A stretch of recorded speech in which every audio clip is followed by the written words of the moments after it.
Mau kemana? Ayo tarbiyah. Alaihi Wasallam. Anggaran belanja Rasul Shallallahu Alaihi Wasallam menurut Dr. Abdul Fattah Samman selain wakaf itu senilai 1.251.601 gram emas. 1.251.601 gram emas.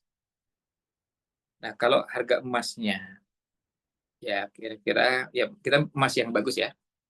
Kira-kira 2 juta aja lah kita per gramnya. 1 gram 2 juta. Kalau 1.251.601 gram artinya dikalikan 2 juta, berarti kan 2,5.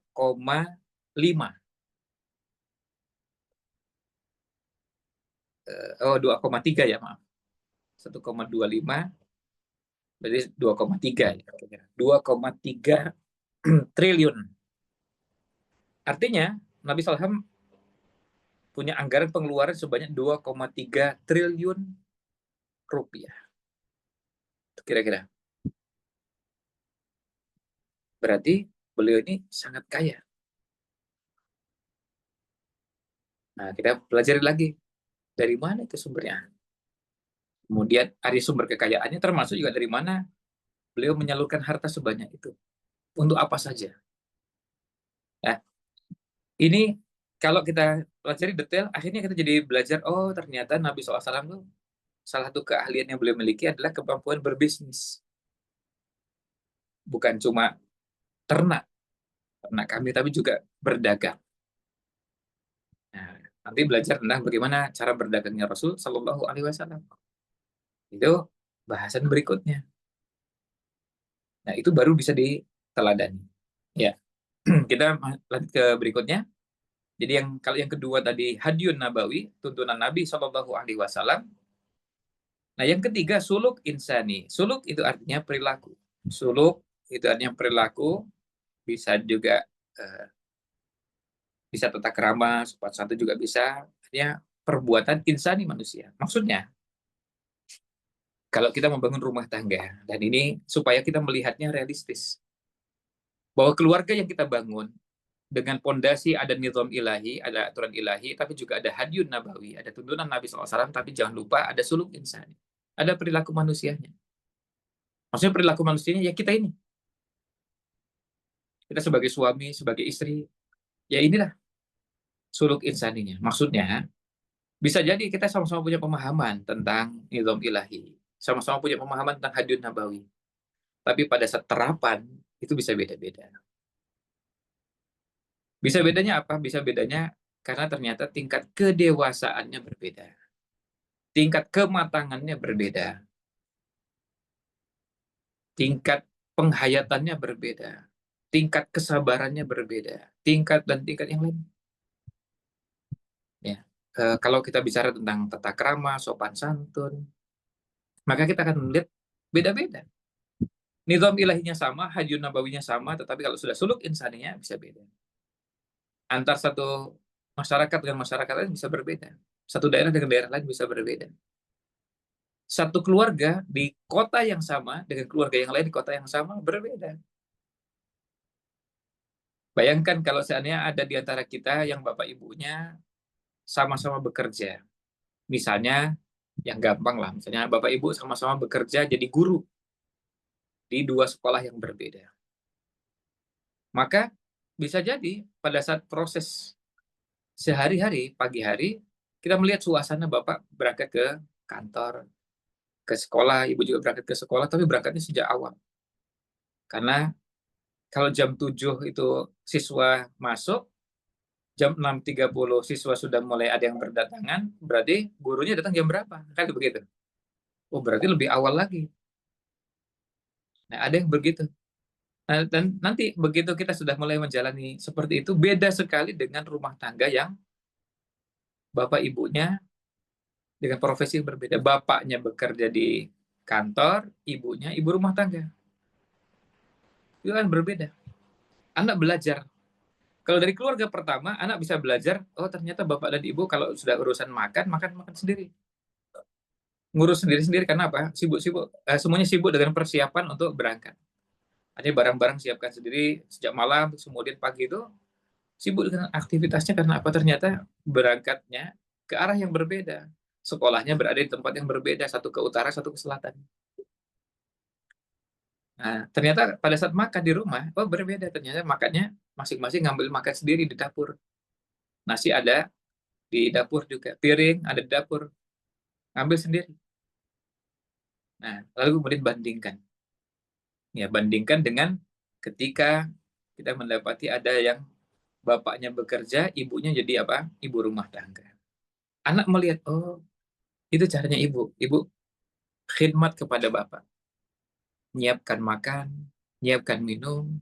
Ketika bapak mau berangkat, sampai disiapkan tasnya, disiapkan sepatunya, kaos kakinya, kemudian jaket yang akan digunakan, sampai masker yang akan digunakan juga disiapkan oleh ibu.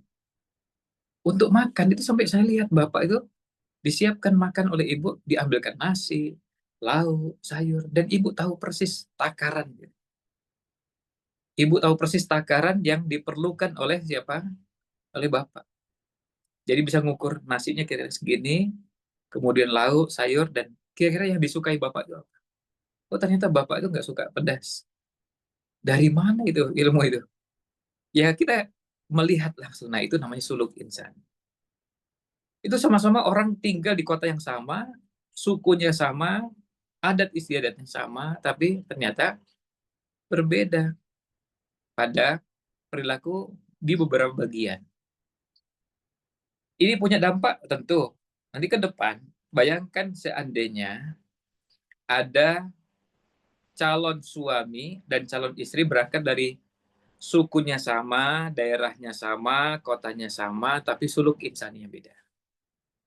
Istrinya atau calon istrinya berangkat dari keluarga nomor pertama tadi. Bapak Ibu bekerja sejak pagi, jam 6 sudah berangkat semua. Jam 6 sudah meninggalkan rumah, sudah nggak ada di rumah. Sebagai anak, dia melihat, oh begitu caranya. Ya masing-masing ngurus sendiri. Ini posisinya calon istri. Calon suaminya berangkat dari keluarga yang nomor dua. Bayangkan, apa nggak bikin masalah itu? Ketika berumah tangga, calon suaminya membayangkan rumah tangga itu ya seperti rumah tangga saya. Suami itu dilayani. Kalau makan, sarapan diambilkan nasinya, diambilkan lauknya, dimasakkan ini, disiapkan itu. Sementara sang istri nggak peka dengan begitu karena dia melihat apa? Ya, saya membayangkan rumah tangga ya seperti rumah tangga bapak dan ibu saya, keluarga saya. Sama-sama semuanya saya. Begitu lihat, oh ternyata beda ini. Masalahnya memang ketika punya perilaku yang berbeda. Akhirnya ini bisa menimbulkan masalah kalau tidak diselesaikan. Kalau tidak dibangun komitmen bersama, disamakan pemahamannya. Maka kalau sudah suluk insani ini, salah satu bagian yang perlu diteruskan adalah proses ta'aruf yang pernah dilakukan sebelum nikah, diteruskan setelah menikah. Di tahun pertama pernikahan usahakan dituntaskan ta'arufnya. Ta'aruf tapi yang lebih dalam seperti ini. Ya, tipe keluarga kita seperti apa sih?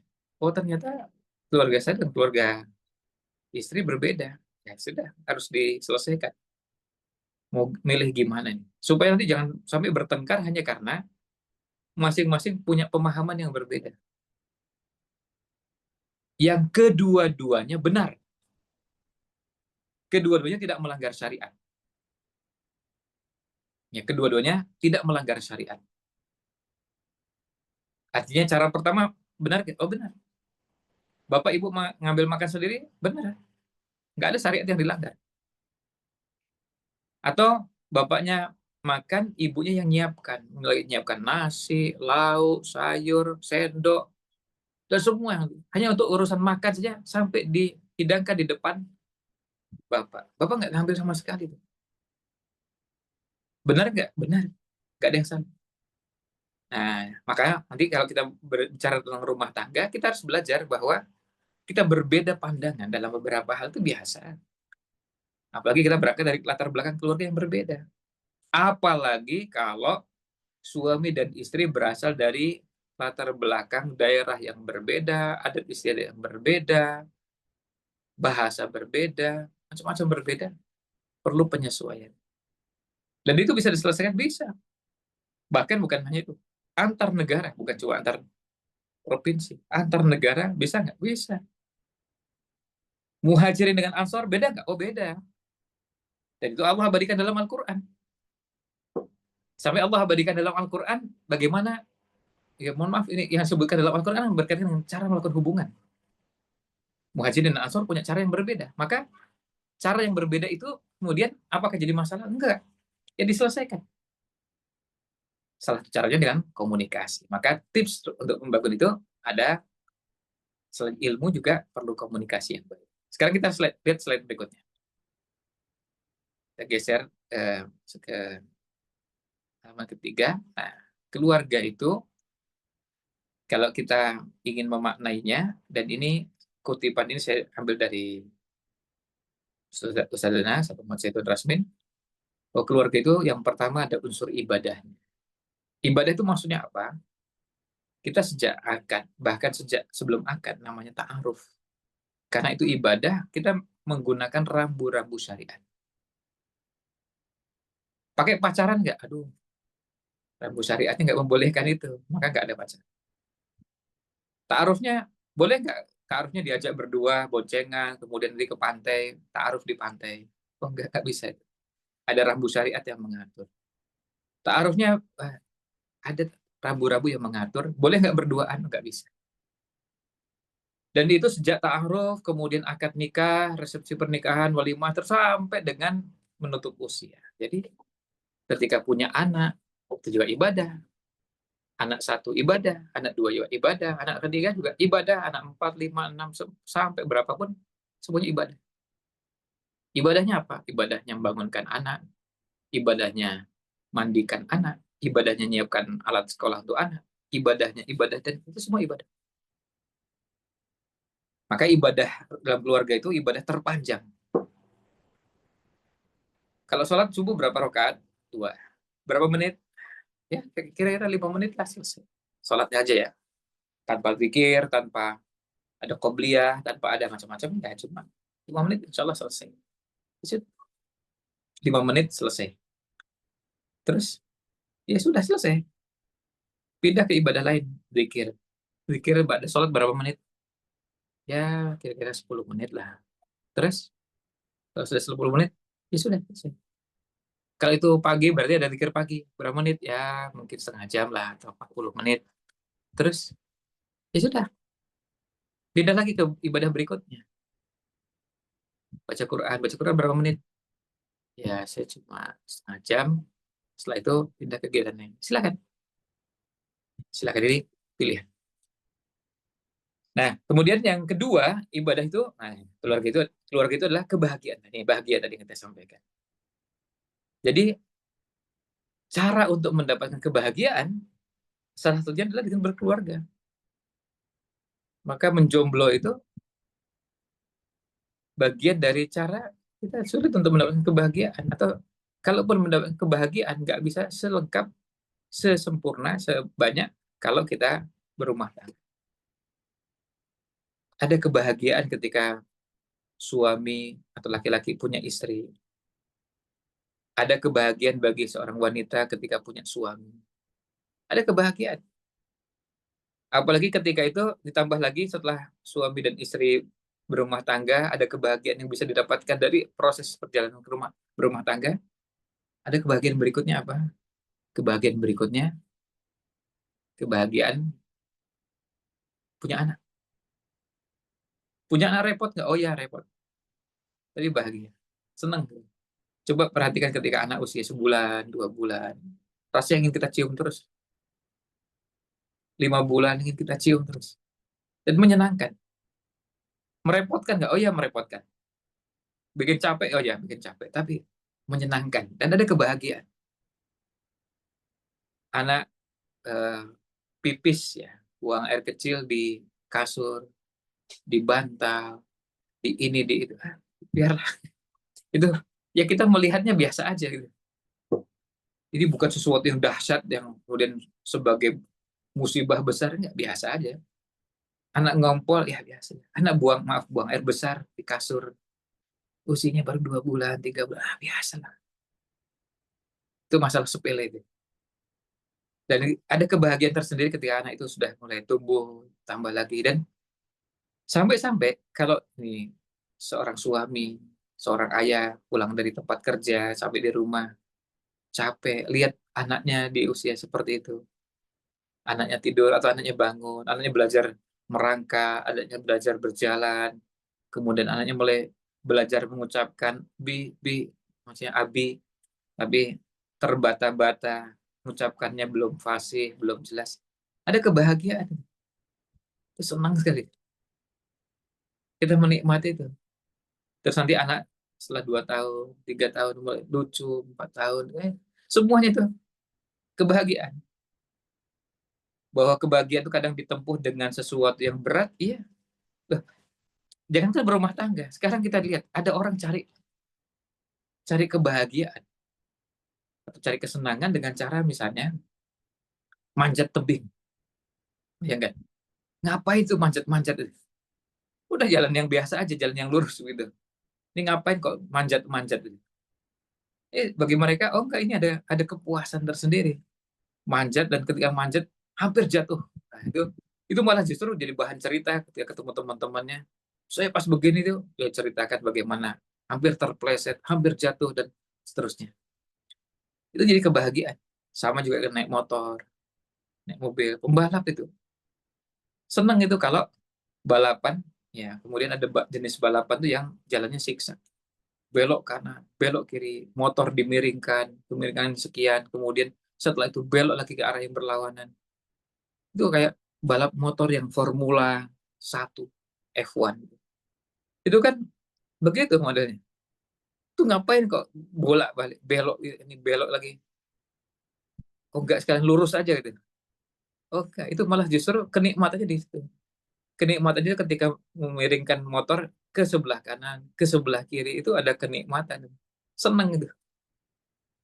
Padahal bagi kita ngapain gitu ya, repot-repot begitu. Ya itulah. Ada orang bahagia itu memang justru dengan repotnya itu malah bahagia.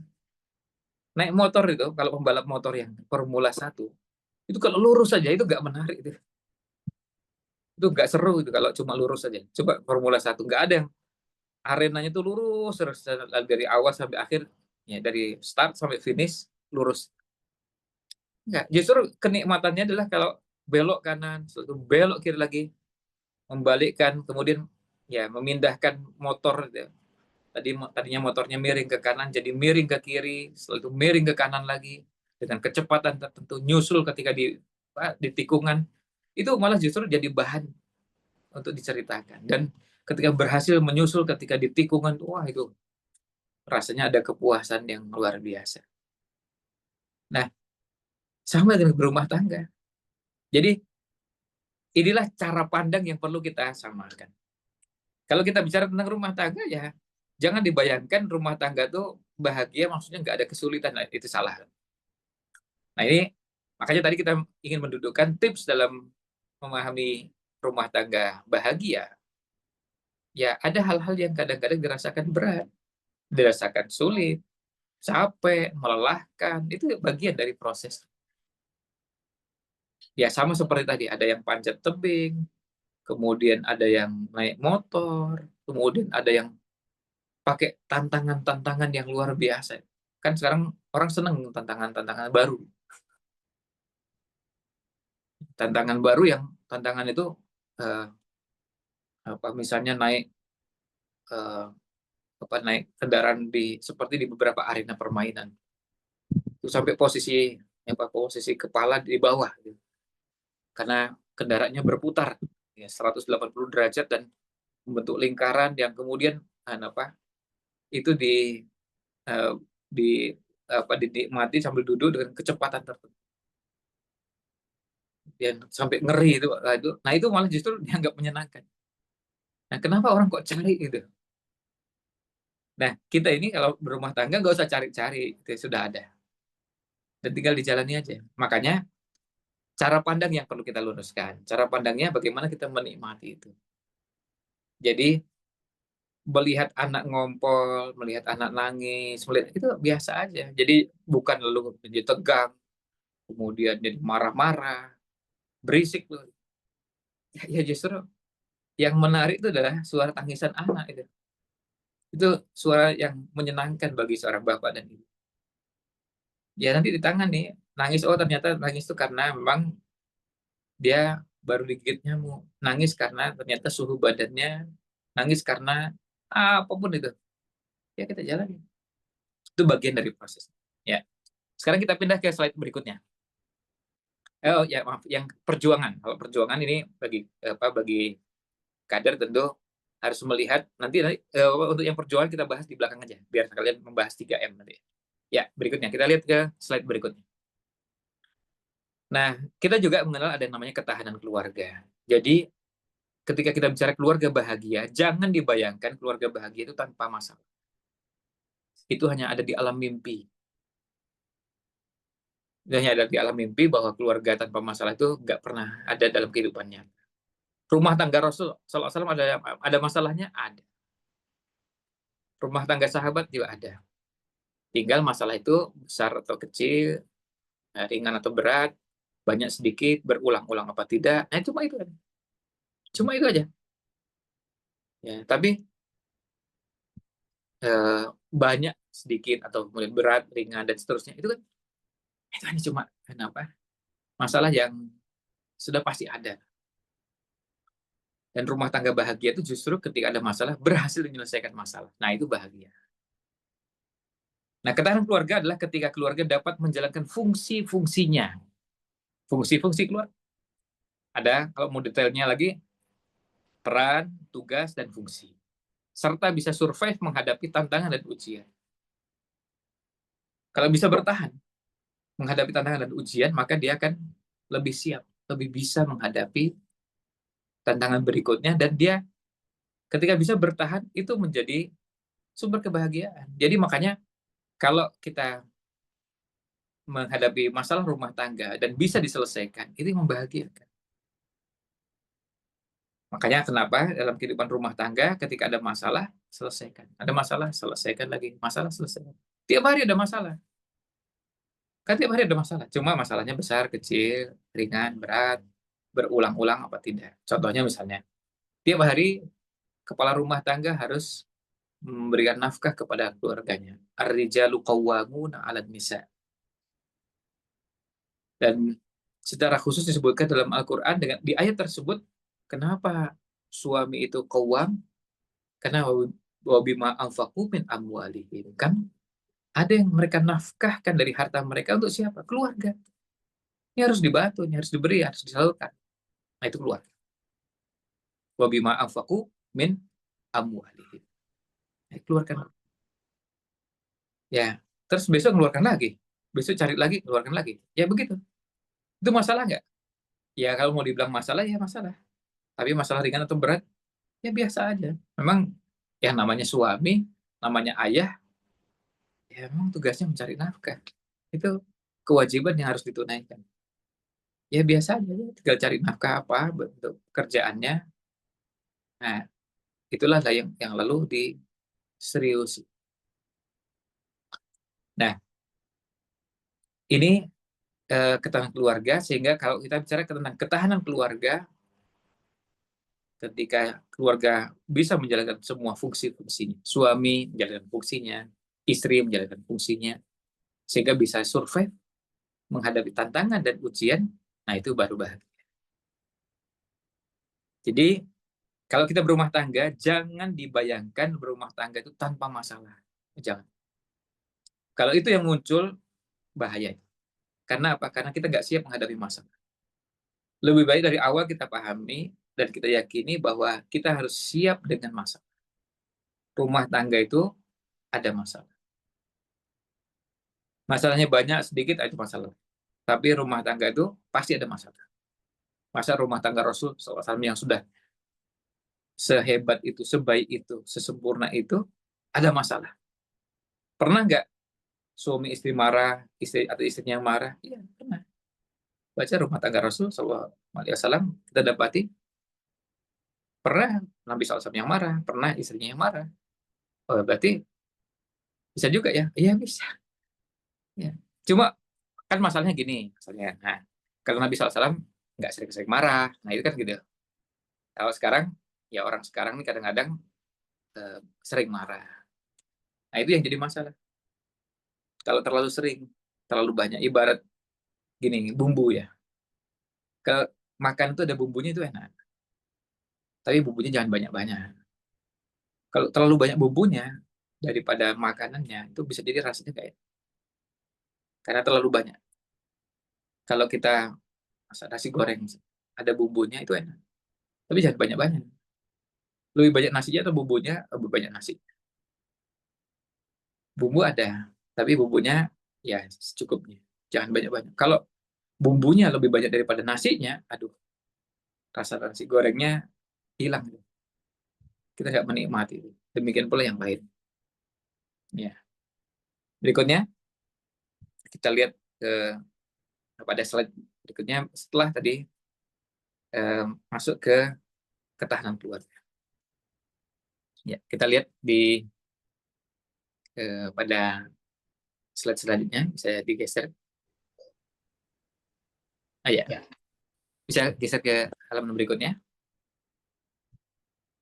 Ya, nah ini fungsi. Ya, kalau kita bicara fungsi keluarga, atau lebih tepatnya fungsi rumah. Ya, artinya keluarga yang ada di dalamnya rumah dan rumah tangga. Rumah kita ini mau kita gunakan atau kita fungsikan sebagai apa? Yang pertama, makwa. Makwa itu artinya rumah adalah tempat kembali, tempat bernaung, tempat bukan cuma berteduh, bukan cuma sekedar tempat istirahat, tapi hati ini tertambat di situ. Jadi meskipun kita pergi sejauh-jauhnya, tetap kangen ke rumah. Meskipun di tempat lain tuh rumahnya atau tempatnya fasilitas jauh lebih bagus, lebih megah, lebih mewah, lebih. Dengan rumah kita yang sederhana, tetap rasanya lebih enak di rumah. Kita berkesempatan untuk berkunjung ke sebuah kota, lalu menginap sementara di sebuah tempat, hotelnya ternyata kasurnya empuk, kamar mandinya bagus, lebih bagus dari rumah kita.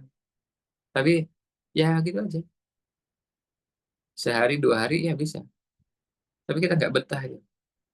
Padahal lebih bagus, lebih mewah. Kualitasnya semuanya lebih bagus.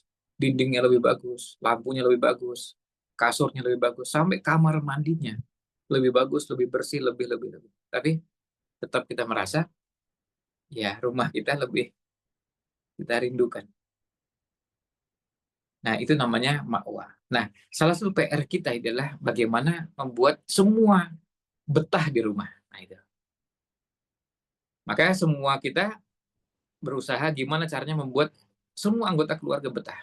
Suami betah di rumah, istri betah di rumah, selain ayah ibu, anak-anak juga betah di rumah. Maka untuk menciptakan kebahagiaan, ayo semua kita mengupayakan supaya semua anggota keluarga betah di rumah. Kalau dalam bahasa Inggris, home ya, rumah. Jadi ya dia merasa betah, senang di rumah.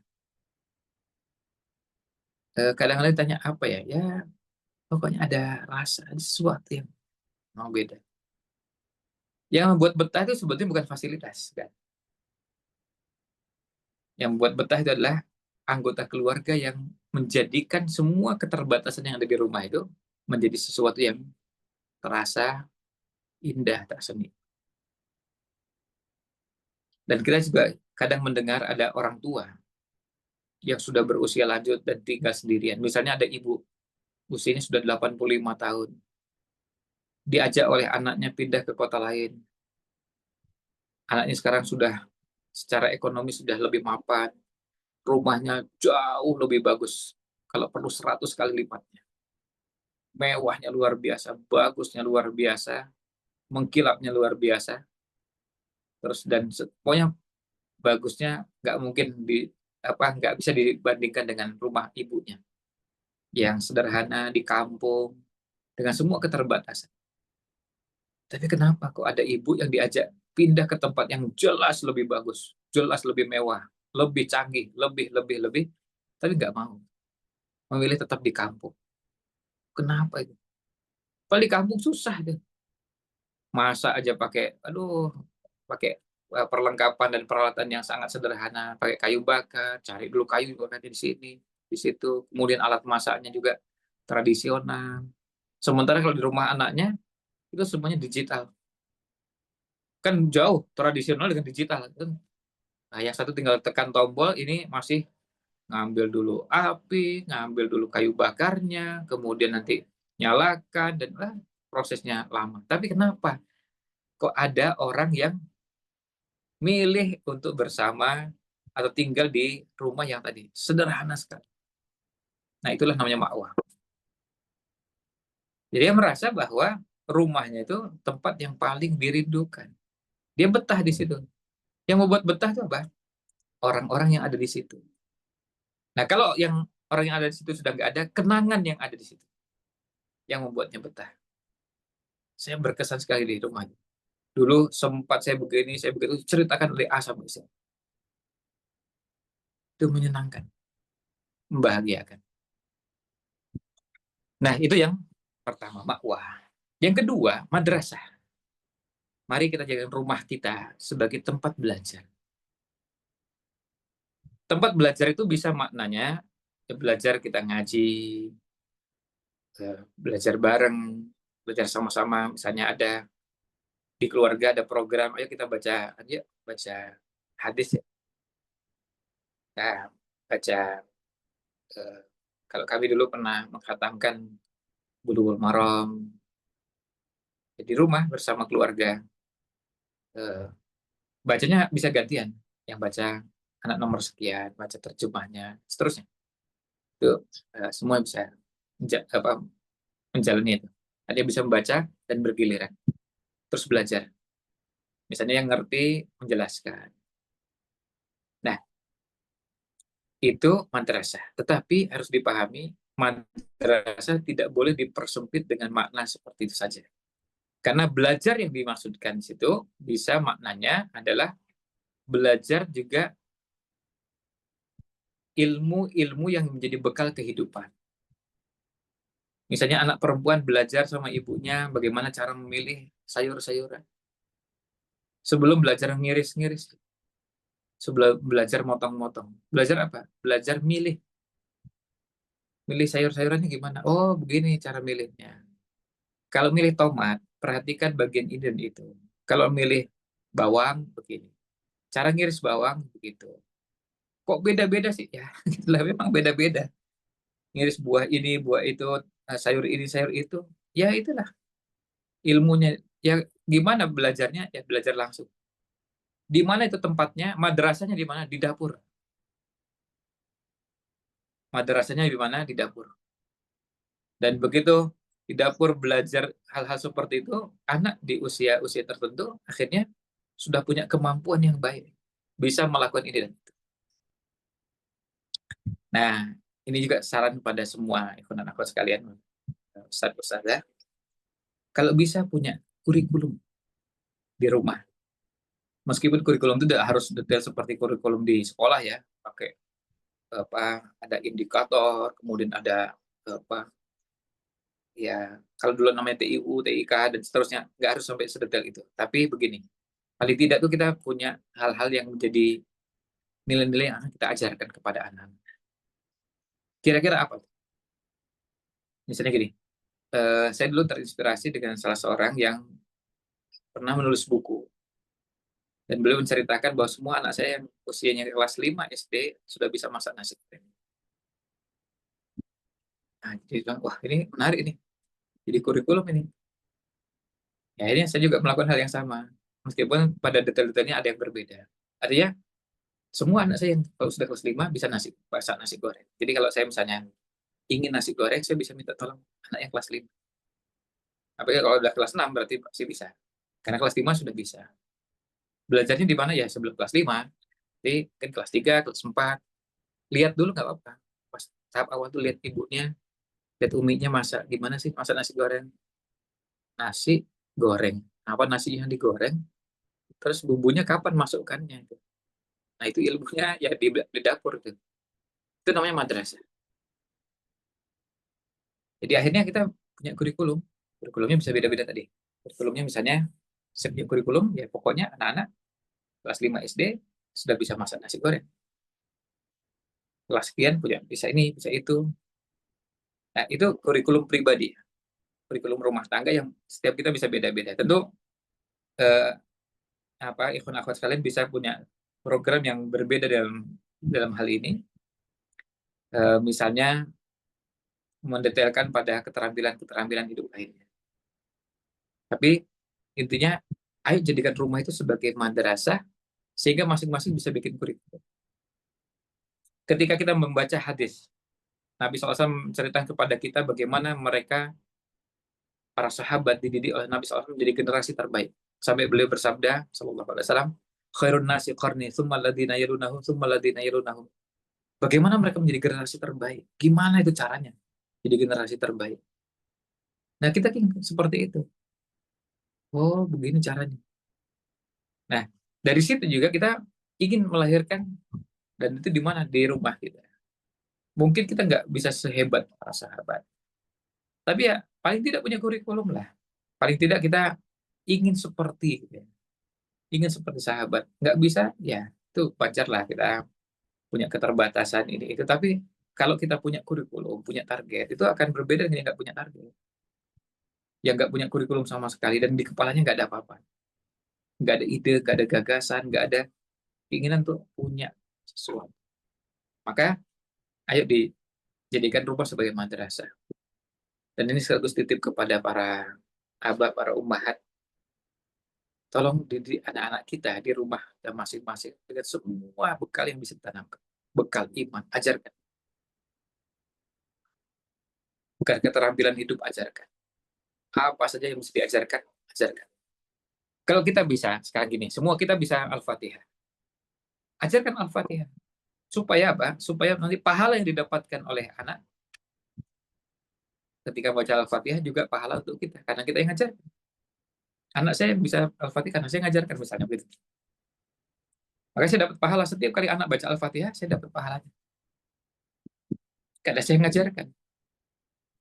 Ini bukan berarti nggak boleh diajarkan oleh ustadz di sekolah, ustadz di sekolah, enggak. Atau di masjid. Tapi pahalanya jangan sampai kita kehilangan pahala, sementara itu kita bisa lakukan. Kan bisa kita. Siapa di antara kita yang nggak bisa mengajarkan Al-Fatihah? Nggak mungkin lah. Masa nggak ada yang bisa Al-Fatihah? Pasti bisa. Bahkan bukan cuma Al-Fatihah. Saya bisa ngajarin Al-Fatihah, Al-Ikhlas, Al-Falaq, An-Nas, Ayat Kursi, Inna Atoina, Wal Asri. Ya, saya nggak hafal Quran 30 juz, tapi saya bisa lah beberapa surat-surat pendek. Ajarkan. Ya. Ajarkan nilai-nilai yang bisa jadi bekal hidup anak-anak. Semua ayat Quran yang pernah saya hafal, saya bisa ajarkan, ajarkan. Semua hadis yang pernah saya ketahui, ajarkan, ajarkan. Semua doa yang saya bisa diajarkan, ajarkan. Jadi anak belajar, oh belajar caranya bagaimana membaca itu. Kalau doa masuk kamar mandi gimana? Kita ajarin dan praktiknya langsung. Nah, itu kelebihannya. Pas mau masuk kamar mandi, kita praktekkan. Kaki kanan apa kiri? Nah, itu kita praktekkan. Jadi mereka langsung. Dan ilmu seperti itu bisa lebih kokoh, lebih mengakar, lebih tertanam kuat ketimbang cuma diajarkan di kelas, cuma mendengar. Nanti kalau masuk kamar mandi pakai kaki kiri ya, apa langsung bisa? Oh, enggak. Terus diingatkan lagi, ayo, ayo, diingatkan ya. Kalau masuk kamar mandi pakai kaki kiri ya. Apa sudah langsung bisa? Beda dengan kalau dipraktikkan langsung. Begitu mau masuk kamar mandi, ada contoh, kemudian dikontrol, dipantau, dilihat. Nah, itu namanya pendidikan. Nah, rumah jadi madrasah di situ. Nah, itu akan membuat kita bahagia. Ada ungkapan yang eh, disampaikan oleh beberapa kalangan bahwa kalau kita ingin berada di zona nyaman, itu jangan keluar dari zona nyaman. Tapi apa?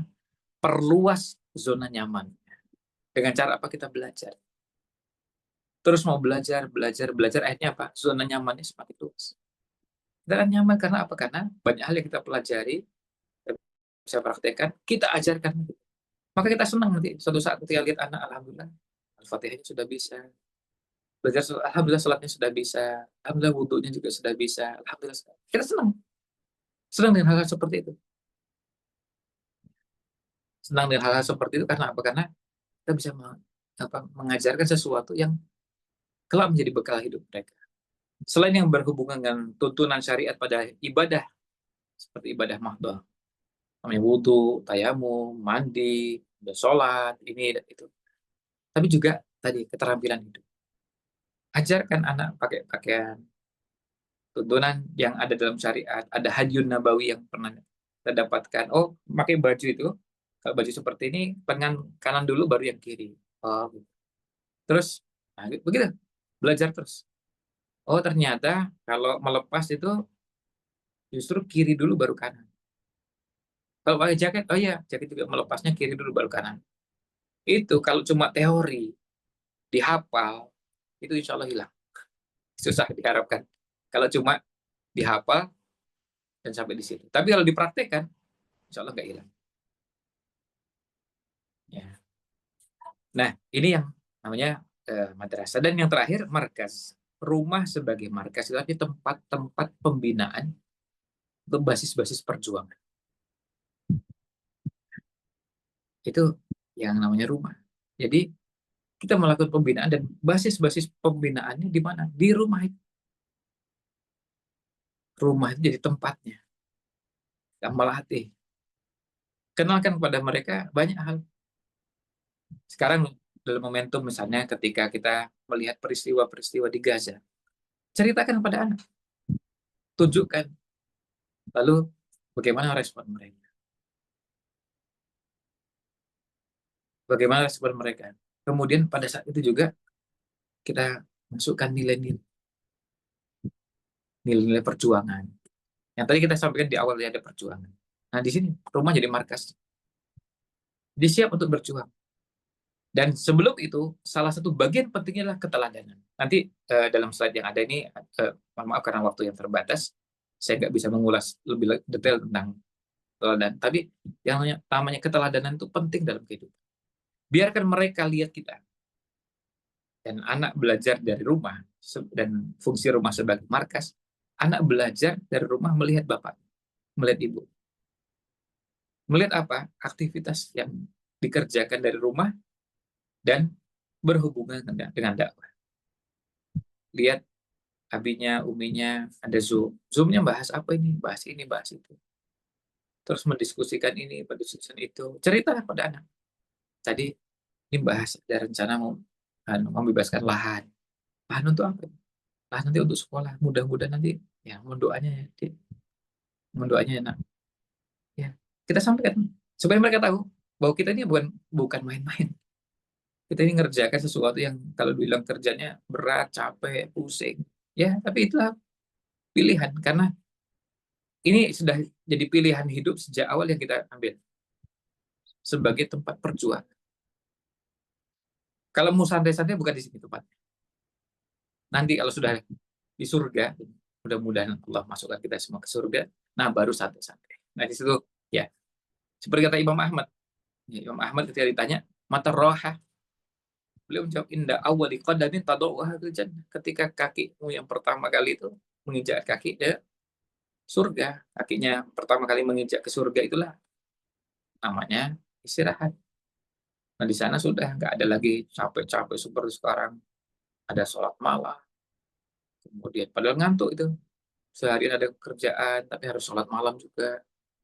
Ayo terus maksakan, biasakan sholat malam. Terus ada puasa, terus ada lagi zikir, ada baca Quran, ada apa nggak capek itu?